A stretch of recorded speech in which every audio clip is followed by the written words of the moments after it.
Hi everyone, how are you?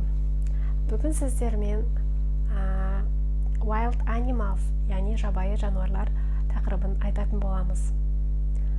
Domestic Animals тақырыбын меңгеріп алды деп ойлаймын. Яғни Domestic Animals дегеніміз үй жануарлары. Ал егер оны видеоны көрмеген болсаңыз, өтіп видеолардың ішінен қарасаңыз болады. Немесе осы видеоның астына ссылкасын қоямын. Wild Animals. Аң патшасы арыстаннан бастайық.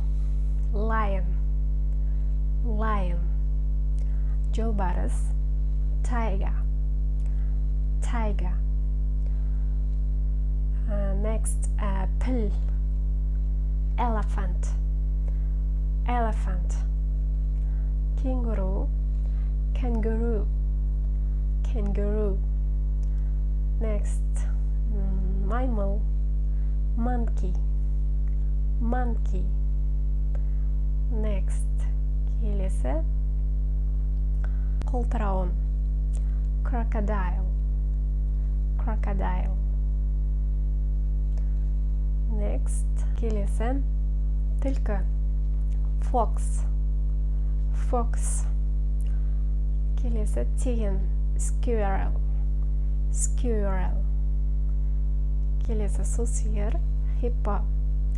Hippopotamus деп айтамыз. Hippo деп айтамыз қысқартып. Окей. Тағы қандай жануарларды атауларын білгіңіз келеді? Астына комментарийға жазып қалдырыңыз. Міндетті түрде аудармасын жазатын боламын. Видеоны лайк басыңыз. Каналға тіркелмесеңіз, тіркеліп кетіңіз. See you next time. Goodbye everyone.